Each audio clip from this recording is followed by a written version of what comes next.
And welcome back to Run the Terra. This is episode 17. I am Grandmaster Dan. I'm Adam Edelman Munoz. And I'm Stan Jarzewski. And today we've got just a dump.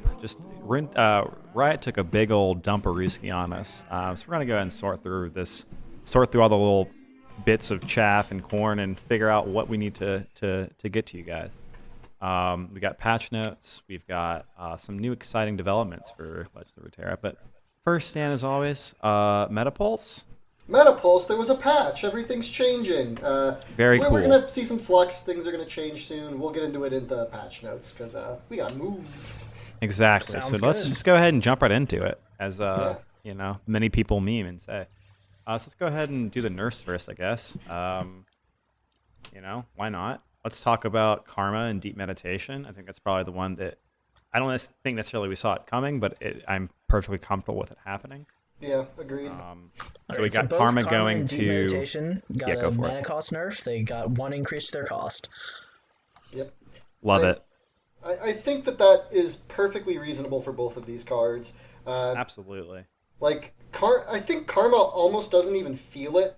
Like, there are times where it's nice to have your Karma on 5 when you know it's safe, but there are so many turns that, dropping a Karma on 5 is still they're just going to kill my Karma. So... Yeah, this is agreed. more about what you can do in one Exactly, yeah, which they pretty explicitly said there, and again, I think this is a pretty solid nerf. Doesn't screw the deck over, but, makes it just a little harder to do it. And I think Deep Meditation is where it wants to be, too.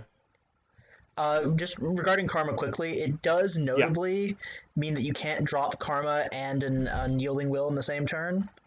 That's a good. very good point. That's very good. I like that a lot. Unyielding Spirit, sorry. Yeah, that's a very important nerf right there. I think that's a very good little play. Yeah. Deep Meditation feels like it's at the right place. Yeah. Oh yeah, Deep Meditation was not so quietly the best card in the game until just now. I think as everyone's joked about 3-mana draw 2s being the norm in most games, 3-mana draw 2 is a whole different world here. So even this now being sometimes it's just 3-mana draw 2, that's amazing. That's a really good card in Legends of Runeterra. Yeah, I mean, in general, you tend to do 2-mana draw 2 with a downside or 3-mana draw 2.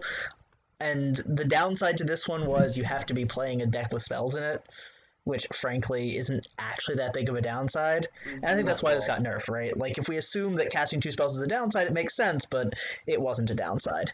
Right. Okay. Oh, wait, what's that I see over there? I'm scouting out the world. Oh, wow, I see a big old nerf for Grizzled Ranger and Loyal Badger Bear.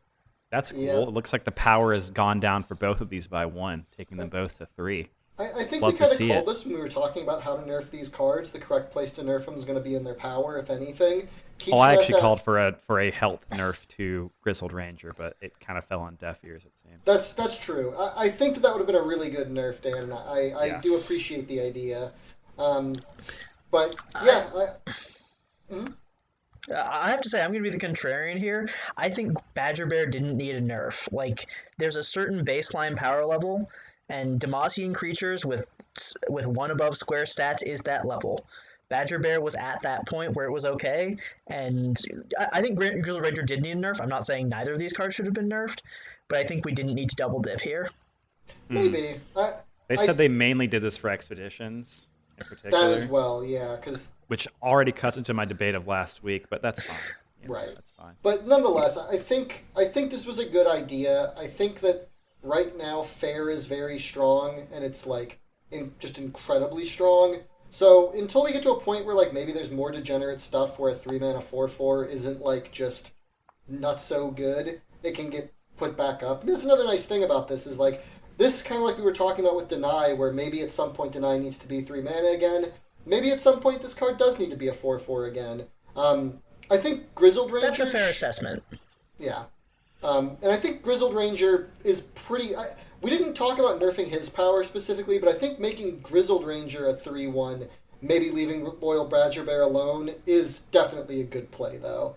Because this is a good way to make Grizzled Ranger not an all-around just nutso card. Because Grizzled Ranger was essentially a removal spell for things with 4 toughness. Which, as we mentioned, that was the break point, and if It's a- Demacia only got to beat that break point... Yep. Yep. So I think this is a pretty nice, nice solid nerf. Again, keeping Loyal Badger Bear at his 4 toughness also seems really important because that gives him a primo onboard presence still. Like, this card's Absolutely. by no means bad now. I'm unsure why these two are paired together in the notes, but we have a nerf to Vi on her health on both sides, going down 1. And we also have Brood Awakening going up by 1 in cost. Karina control, my guy. Yeah. These are both nerfs to Karina It was, control. yeah, I guess it was already like kind of in the tier 2 sort of dumpster, so I kind of didn't care. But yeah, that's exactly where it is. Okay.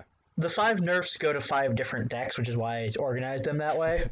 Yeah. There were 5 nerfs for 5 regions. Yeah. Cool. Yeah. I like this nerf to Vi. I think that she was seeing just a bit too much value. So Yeah, she's way too good. yeah.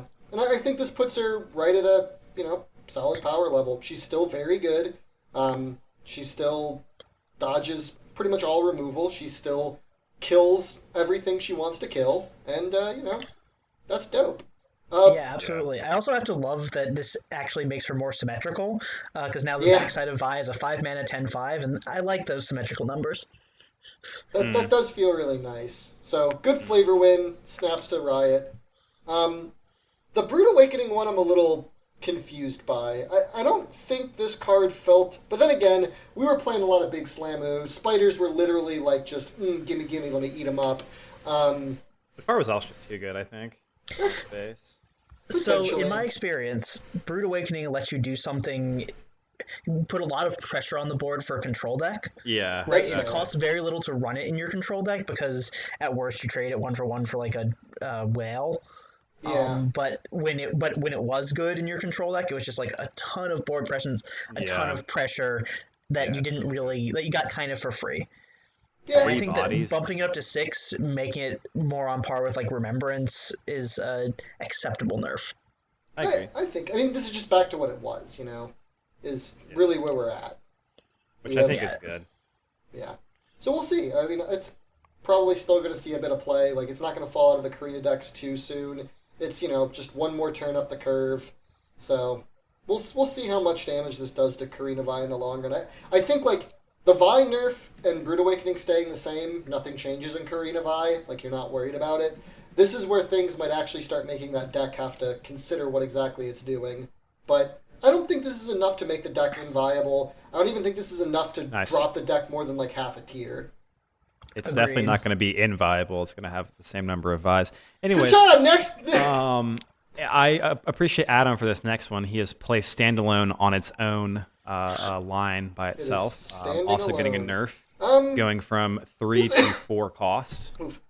This is an interesting nerf to me. I think that I agree with why they did it. I think that like the standalone decks are a very annoying play pattern because they're basically just solitaire. But hey, that's standalone.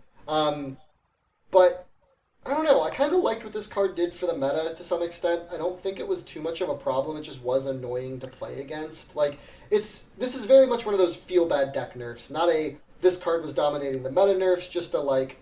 Man, if you're not in Ionia, the standalone decks just wreck you. I think my biggest issue with this nerf is that it makes the card like almost unplayable. Like I'm not sure you're ever going to cast a standalone again. No, exactly. Yeah. How do you do it now? Well, it The card definitely loses already that required so deny much effect. commitment. Well, no. Now you just find the best 2-mana standalone targets to play on 3, and then it sucks really bad. Well, yeah, but also like one thing that was nice about this on 3 is that you could like just sit on it forever until somebody tries to blow it out with a removal spell. Very, very true. I honestly I don't really mind this nerf personally because I played a lot of decks that would get wrecked by a standalone Fiora, and I just got really tired of it. Fair so enough. I kind of don't mind it, but it might be like a deny issue where it went from 3 to 4 as well. Yeah. Maybe it's like that. Maybe it's not. We'll see. I As think we've mentioned before, 3 and 4, huge difference. Yeah, absolutely. I think what happens now is you play standalone Lucian, and Nox is standalone Lucian, and find out that it was actually the best deck the whole time, and that you were just wasting a mana. That's what's going to happen now. Let's move on because I'm right and we're done.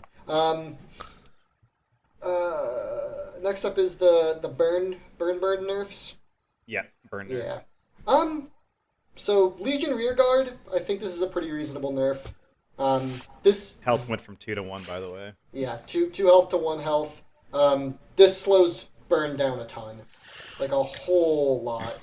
I'm not sure I like this. I mean, I don't mind burn getting nerfs, but this is not where I would have put the values. Or rather, Boom Crew Rookie I don't mind. Boom Crew Rookie also health went from 4 to 3.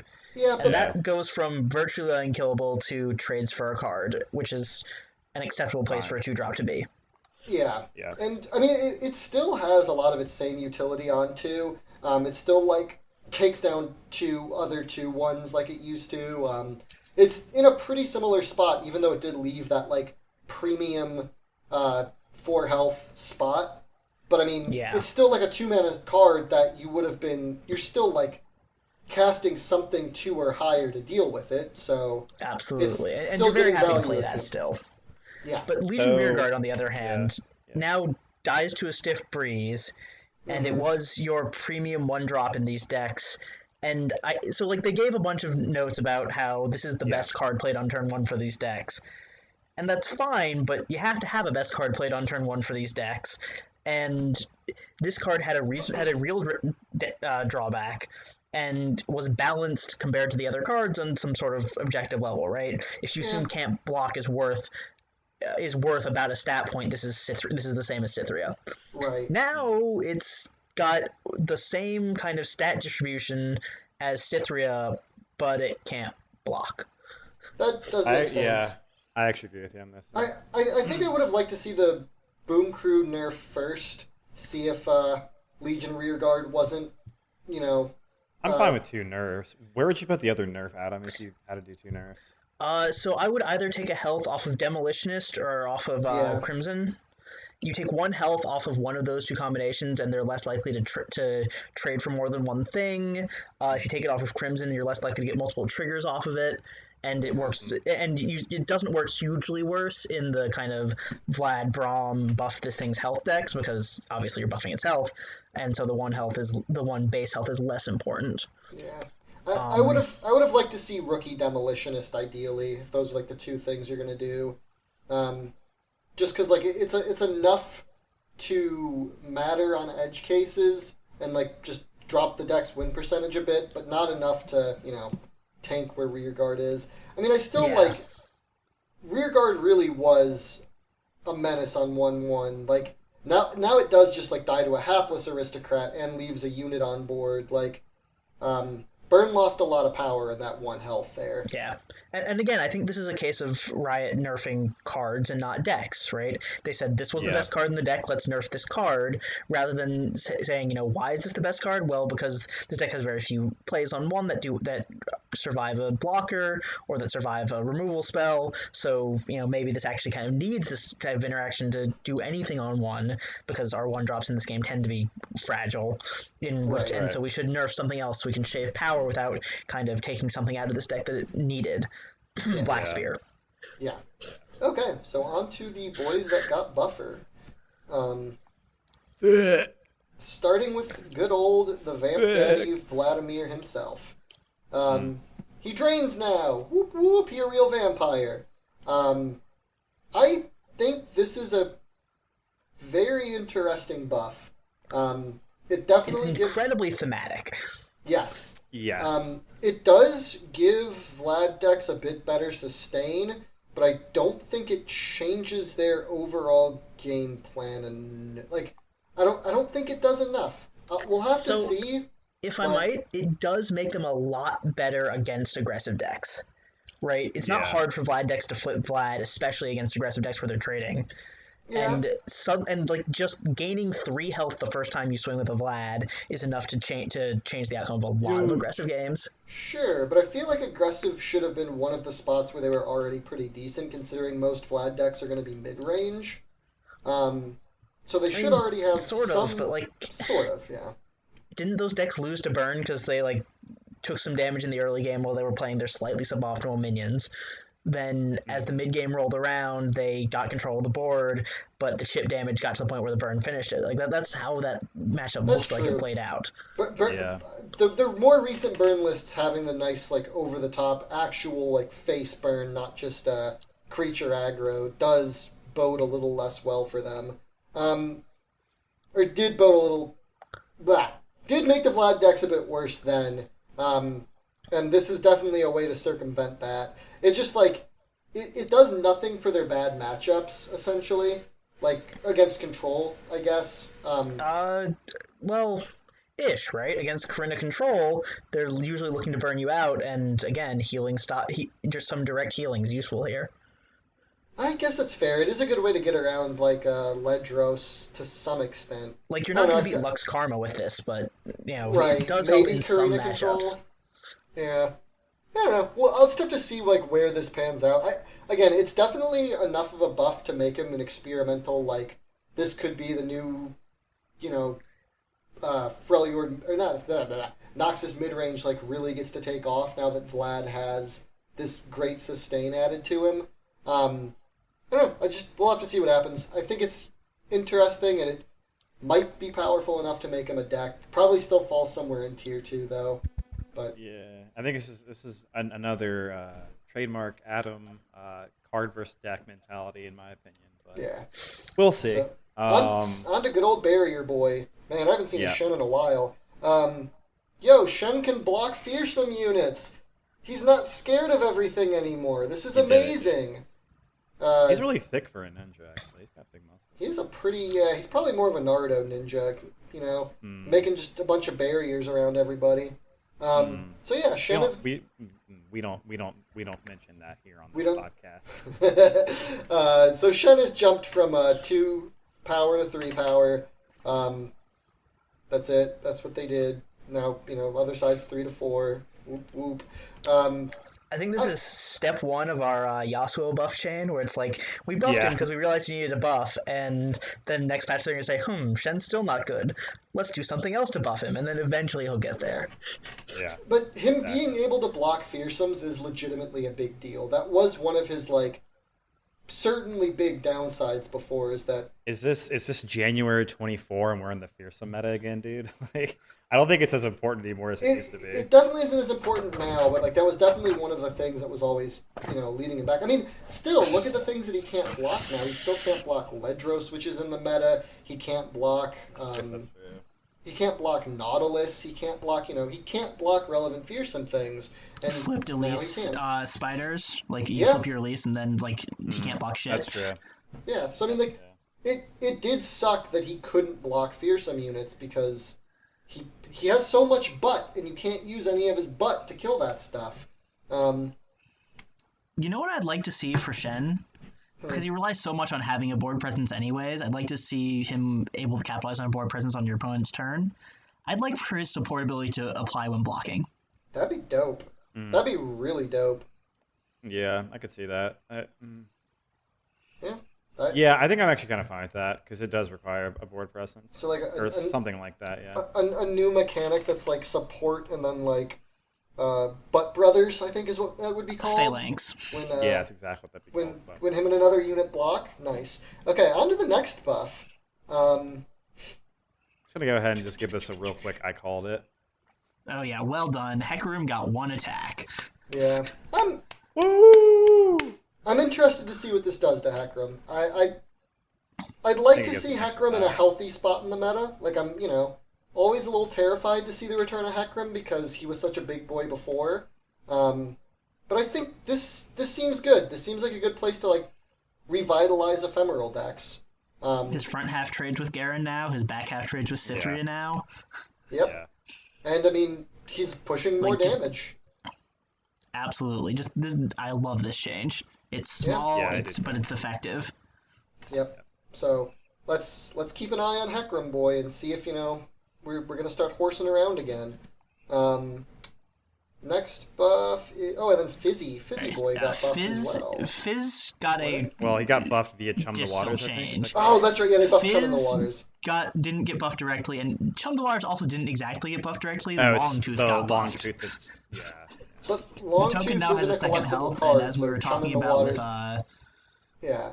And with Legion Chum, Rearguard. and Chum in the Water isn't... Fizz is the only thing that got buffed here. These cards are only makeable by Fizz. Wait, Chum in the Water is a real card? What the hell? Yeah, Chum's a real It card. is. Oh, disgusting. Never mind. That's weird. Why? Fizz's Chum in the Water got buffed. Yeah. What the hell? Anyway, why is that a card?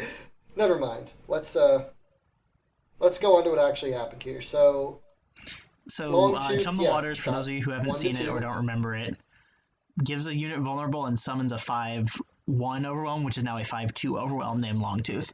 Yeah. This is almost a real card now. I was about to say, it no longer dies to a stiff breeze. Yeah. Yeah. So, And especially given that Fizz normally dies to a stiff breeze, having his token also die to a stiff breeze was just like, well, you couldn't even compound your advantages if you somehow got ahead. Fizz usually floats through the stiff breeze. If you're building a Fizz deck and you don't always got your spell up, that's your fault. Yeah, I guess as someone who still plays 3 Avalanche, and I'm literally the only person in the world who does that, maybe I'm less scared of Fizz than everyone else is. Does Avalanche not get countered when Fizz gets targeted? It's not targeting Fizz. Oh, Not target. good enough then. That works, yeah. Whereas everybody's now playing Make It Rains. So. Yeah. And Make It Rain does get flat out countered. Yeah, all these cool hipsters out here. Excuse me, all these normies playing Make It Rain, while cool hipster Adams here playing 3 Avalanches in his Yeah. like it's January the 24th. But yeah, I think this makes Fizz's Chum in the Water almost a card, and then it makes Chum in the Water still not a card. Yeah, I mean, you still need way too much to go right for Chum in the Water to be playable. Yeah.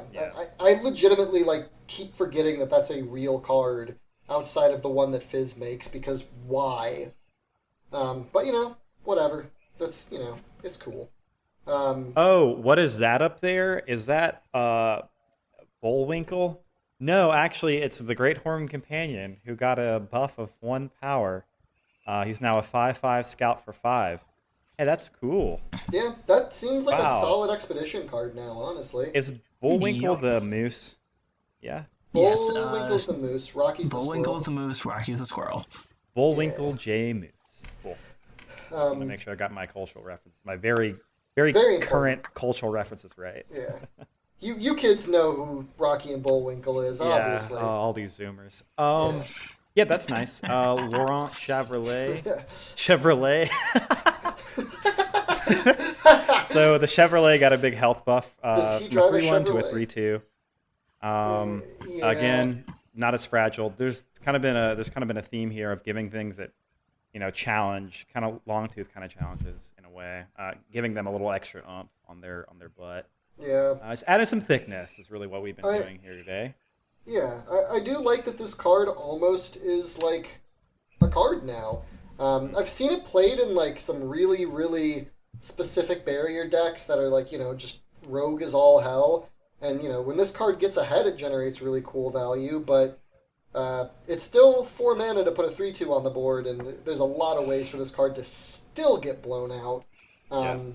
But at least it's dodging a lot of things. As we've said before, there are a lot of health buffs that matter. It's crossed the first threshold into, almost being a card that's stable on board. Now you have to send a real piece of removal at it. It's still not very likely to trade with too much, especially since, I guess there are how many X1, 1X's in the game that this thing can get 2 challenges off with. But still, that's not a good enough reason to be running him in your deck for the most part. So, maybe he'll get a little more power at some point. Maybe making him a 4/2, honestly, so we can at least kill something relevant. But maybe that's even too good. But he is an epic, I mean, if he gets his attack off, he's netted you card advantage, right? Nearly every time. Nearly, but he's still, he ain't killing a Badger Bear. He ain't killing anything above that, He is another he is 3 Demacian. mana removal spell. Maybe we just Bannerman him. Yeah, Bannermaning him is pretty solid, but again, then why aren't you just running a more refined Bannerman list? I'd rather just run Grizzled Good Ranger, I think, point. so. Yeah, and I'm not gonna get rid of Grizzled Ranger or Bannerman to put a Lorent Chevalier in my 4-drop slot. That's I think the other thing. Is this Grixis Death Shadow all over again? Yeah, exactly. So yeah, moving on from him. I think actually his biggest problem is that he's a 4-drop. He needs to be somewhere else on the curve with different stats to be a playable card. He's got too much competition in his mana slot. All right, Yeah, Shen, it's I'm just about to more- ask you to. Sorry, please continue, go ahead, Adam. go I was ahead. gonna make a joke. Oh no, I was gonna make a segue joke. So you've gotta do your thing. Yep. All right. What I was going to say is that if this were in another region, like I don't know, Noxus, Freljord, just any of those regions where you have a slightly less refined curve, this would be a very viable option. Yeah, that's for sure. Okay, cool. Yeah, Adam and Stan, why don't you guys just sit on down, have a nice pint of ale. That the tavern keeper pushed into your face really hard and hit you in your face. Oh, sorry guys, I didn't know my own power. I seem to have gained a lot of strength lately. Because kindly tavern keeper has gone from a power of 2 to a power of 3. Yeah. So that's why This he is- accidentally hit you guys in the face. This is a meaningful buff. This Yeah. Yeah. this That's really why I makes, spent so much time kind of building it up, because it's very important. Yeah. I'm really glad you took that whole segue because, I mean, he deserved it. He really worked Yeah. hard. He hit the gym, crunched the Yeah. numbers, and came back with an extra power. All right, next up we got I mean- Monkey. Wait, what was that? No, I mean this kind of buff is important because it means that it costs you less to put healing in your deck as Freljord.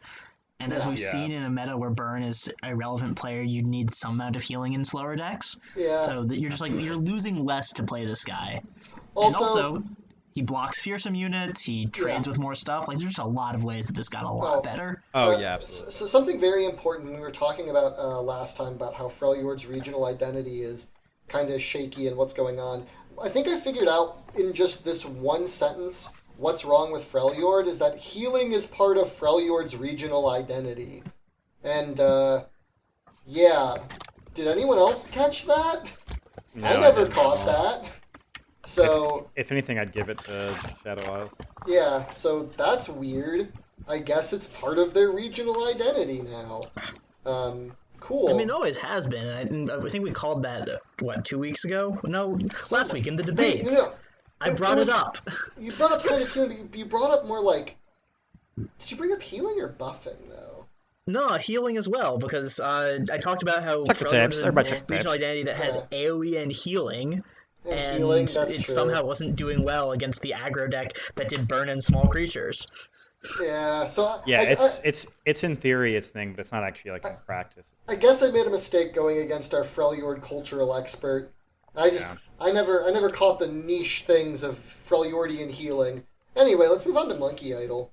Yeah, this is actually. I think when this was revealed, I think in our chat I typed huge, big, awesome. I actually like this change. I think it's great. 3 monkeys better than 2. That's Yep. 3 bananas, not 2. Also, it starts to let you get like more die triggers off of those aristocrat things, and Yeah. including Dawn Speakers. There's a Dawn Speakers keg deck that I saw Swim brewing up. It looks Yeah. pretty fun. Keg speakers. Yeah, I that think looks this pretty is- fun. Getting those politicians drunk! Yeah, All right, exactly. again, I'm going to be the contrarian. I think this is way too slow. Still, I think you're bananas if you think this is going to make your deck any better. Nice, dude. Okay, let's move on to Slotbot. That was good, man. I like that. Yeah, so Slotbot now starts with a power, and his health went up. So Slotbot got kind of a huge buff, actually. Slotbot got a slut butt, you know? Yeah, he did. I mean, this card's still, like, the Hearthstoniest card of the game, because he's really just gonna, like, who the fuck knows, man? But I think he's a very fair, a bit of randomness. When he hits, he's gonna hit really well. When he doesn't, sad, sorry. But, like, he's a fun card to screw around with. He's got, like, his payoff being that you draw a bunch of cards is at least something you want to do no matter what deck you're playing. So, hey, cool. Play your weird-ass deck that's going to draw a bunch of cards, which is a good idea, and maybe get paid off by Slotbot. Like, cool. Cool. All I mean, right. I still think it's not good, but I've seen worse. Exactly. All right, up next, I'm putting on my peepers because we got the watch list. We got we got four things on here. So we got Unyielding Spirit, we got Pilfered Goods and Card Stealing, we got Nexus Damage, and we got Karma and Ezreal. What do we think about all these? I mean, Unyielding Spirit definitely needs to be on a watch list. That card is it's a card, man. It does a lot of good things, and I think it falls into that same category of like why Standalone got nerfed is it leads to play patterns that are not necessarily like winning all the time, but just feel bad to deal with, and just make play patterns awkward. They did nerf all three of the four here already. Like the Nexus Damage is talking about burn. Unyielding Spirit and Karma Ezreal both got nerfed by nerfing Karma. Yeah. So I think like I'm not too worried about the Karma Ezreal thing. That's like maybe like new players who get queued against like smurfing control players feel really bad about it. I don't know. Karma Ezreal seems like a pretty fair deck overall. And again, like you said, it could just get weaker. Preys on other control decks. Yeah. I really find it interesting that they're watch listing. So, just watch listing Nexus Damage is really funny to me because it's just like, man, we just can't have anybody taking damage anymore, guys. You just gotta play the game until you play all your cards, have a good time. No one's taking any damage. But yeah, like the fact that they have like Noxian siege weapons is something that they're watch listing is really weird to me. Again, this feels like something that's maybe like problematic to like unrefined decks, maybe, where like some of these might things just be a systems level change. Like maybe they want the games to end a turn or two later. Maybe that's not the worst thing in the world, but like it's just, none of this like the Nexus Damage things that they're bringing up don't seem like they're that problematic to the meta. It just says like that's the new things that have been added that can increase potential. Yeah. It doesn't say like these are the ones that are the problem. I get you, yeah. I think it's moderately likely that where we'll see the effects of their kind of thinking about this is in the next expansion, and the next expansion will be slowed down a bit because of that. Maybe. Yeah, or like like extra like healing and stuff or something like that. Well, that's not looking good for the aggro decks then. So speaking of what's next, let's go ahead and look forward. We got the other half of the dump today as we're sifting through the corn bits. Love this imagery I'm building. Is this video with these two nice people from Riot talking about a couple of new things. We have something called Gauntlets Labs. We have events. We have a cadence of release. We have features. What? Let's go ahead and talk about all these things, because I vaguely remember this and I saw the entire video. All right, we'll start with Gauntlets and Labs. So Gauntlets and Labs are two new competitive modes, or two new modes coming to Legends of Runeterra. Gauntlets are a kind of more competitive focused mode. They will have rule sets that are slightly different from the ladder rule set. And much like Expeditions, your objective will be to get to 7 wins and get rewards based on that. They haven't given us much more details than that, but the general idea I got is that these will be smaller changes with a more kind of competitive focus. Yeah. So the one they gave, for example, was singleton only, so normal deck building rules, except you can only have one of each card. Right. And then Labs are Hearthstone's mode, where you're just gonna go crazy. Things are gonna be wild. They haven't really given us any example of what they're looking at for it yet, but we'll see soon. They've mentioned that Heimerdinger will be involved, so that seems fun. Well, actually, if you've got keen eyes, I did notice that in their kind of example screenshot from the labs, they had champions from 4 different regions. Ah, 4 region decks. Wild. Whoa! All right. I do really like these types of game modes, though, where you just get to do wonky things that are completely separate from like laddering and stuff like that, because they really breathe fresh air into like online card games. It's actually one of the things I like the most about Hearthstone is like the non-competitive, just wild, wonky things that you can just jump into for a week. Yeah, and if they if I see a 40 Teemo list in Labs and we're not credited with either money or followers, we're suing. That's very true. Big old lawsuit. Suing the internet for daring to idea. Oh, we actually have something else to talk about really quick. They referenced the emote meta, and while the rational part of my brain would say, well, they clearly got that from Swim Stream. Guess where Swim got it from? Straightforward idea. Guess where Swim got it from? Yours truly, the only Grandmaster of this game. So again, looking for my royalties. Anyways, we have events as well. Anybody want to explain those? Because I already forgot what. I wish Riot had explained those. Cool, great. That was a test you passed.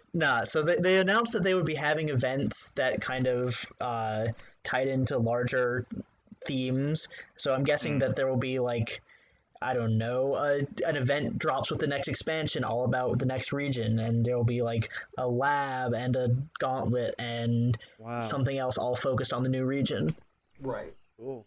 And they'll have like cosmetic releases timed with it, stuff like that. If you've been playing League of Legends, you'll recognize this model. It's just like, they go for a month. You're just all focused on this one thing that they're advertising, and also gameplay tie-ins and stuff like that. Are they gonna be able to? Am I gonna be able to put Crocs on my Poro? Potentially. Who knows, man? That's kind of what I want. If they're going to Florida next, for sure. Ooh, the final region of Runeterra, Florida. Oh yeah. I like this idea. I mean, this is obviously another place where they're gonna like be able to heavily monetize the game. Because I already talked about, they're gonna be adding the passes for these events as well. So there's the free stuff you're going to get from playing through and handling event quests, and then, the paid pass version. They did make it clear that you would be able to participate in the events for free, and that you would be able to earn some of the rewards for free. And others for sure. exclusively for pay, so, Oh, we battle pass now? We battle pass now. Yeah, basically. Which, from what I've seen of, like, I've done their battle pass in TFT, and it was pretty reasonable, like, $10 you get a ton of stuff. So I'm not against these by any means, and I think they usually offer like some pretty decent cosmetics.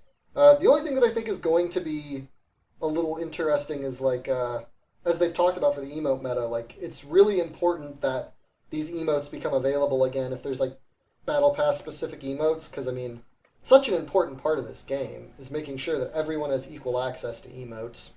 But who knows? All right, and we got the release cadence as well. Wait, no. There was an update to the emote meta with this patch. Yeah, there was. The new Rainbow Poro emote available for free to everyone. Yes. Pick up your Rainbow Poro and pick up your Pride emote. Oh, it's a Pride thing? Man, that's cool. Yeah, there's a Rainbow Poro and a Poro Pride emote that you can get for free right now. Okay. Also, the new Poro board. Oh yeah, it's Pride Month, right? It's Pride Month? Is it Pride Month? Let's go and look that up. It's Pride Month. Yeah. Cool. Better be proud. The new Poro board is amazing, by the way. I absolutely love that board. Do you mean the arcade board? Yeah. It's the Poro board, but call it what it says, I guess. I absolutely love that board. It's great. Cool. We got the release cadence. Yes. There's sort of a nice rhythm to how they're going to be putting out these cards. Some days they're going to throw out 3, and some days they're going to put on some hard rock, and they're going to just throw out 50 of them. Yeah, man. All right, so the news here is that the way they're going to do releases is every 6 months we're going to get a new major release, and at least for the foreseeable future, that will mean a new region. Yes. Then to keep the meta kind of lively between that, every 2 months after those releases, they'll have a smaller release to kind of freshen up the meta, add some cards, but it won't add a new region or anything that big. It will add some new champions, though, which is the biggest thing that'll get added in. So there will be... I missed that. Yeah, they said new champions will be part of the 2-month releases. New regions will just be, that's the big 6-month thing. But So I guess that what we'll probably see is like the kind of Bilgewater drop we got of the size of Bilgewater every 6 months, and then like the extra cards that got added to other regions. That about that many cards will be added to the game on those kind of smaller releases. exactly. I can definitely get down with that. Get diggity down with that. Get down. But yeah. Okay, so we got some features that are going to be added in. We got leaderboards. That'll be great. Everybody will know I'm at the top of that, and that I am, in fact, the only Grandmaster in the game. We'll have some type of sort of like deck builder enhancement. That'd be nice. And there'll be spectator mode, which will be perfect for me because I'll be able to more easily coach Swim private games when he requests my coaching.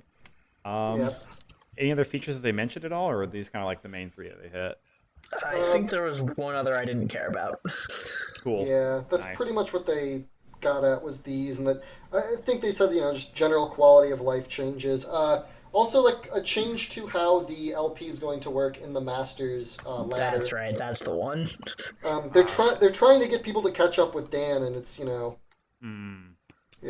real important. Yeah, I'm kind of getting tired of this lily-livered nonsense of everybody getting a participation medal in Masters, but whatever, that's fine. I don't get too much into that. Hey, let's do some memes. Great idea. So the first one I have up is what emote do we most want to see? Each of us, we can go round robin style. What's the emote you most want to see? You most think is coming? Just give us one. Oh man, let me look up what I'm missing. I feel like the biggest one I'm missing is there one with the Poro? Oh, there is. There's Sad Poro. Yeah, there's the There's Poro. Sad Poro need- and now Happy Gay Poro. Yeah. Okay, We I have two need Poros. another Poro. I need where's our straight pride Poro? Who's very just like God. lame. Like and Chat stupid. Poro. Yeah. Oh, we could do a virgin Poro versus Chad Poro. That'd be good. Well, it's not bad. I would gladly use that. What I think I'm looking for is I'm looking for my Bannerman Poro emote that buffs all my Poros +1/+1 whenever I emote.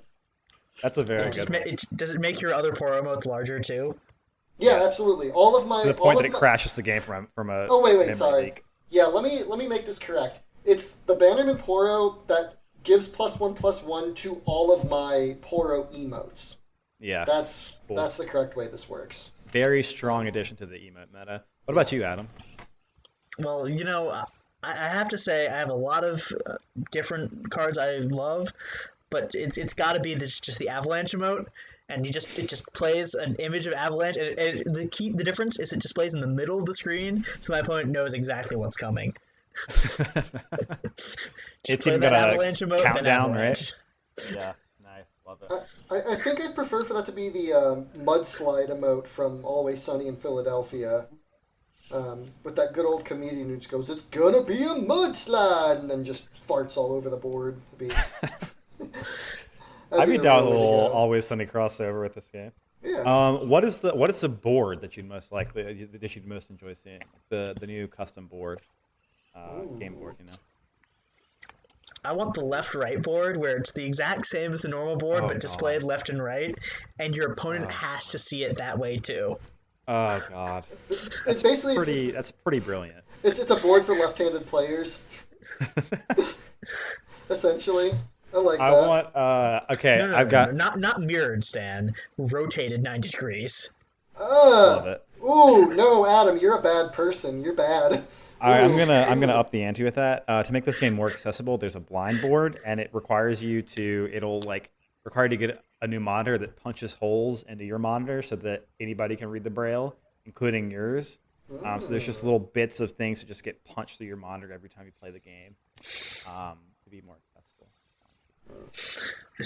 I think I just want the spookiest board possible. I want a board that, like, every time you click on a card, you don't know if a jump scare is going to happen. There's, like, little good. spooky skeletons running around the board randomly. Like, I just want to be stressed as fuck while playing the game. That just seems That'd be a great. perfect Halloween drop. Absolutely. Yeah, that's what I want. And it, much like Adam's idea, this also happens to your opponent. So they have no idea when, like, they're going to get spooked out by, like, especially when they're targeting your cards.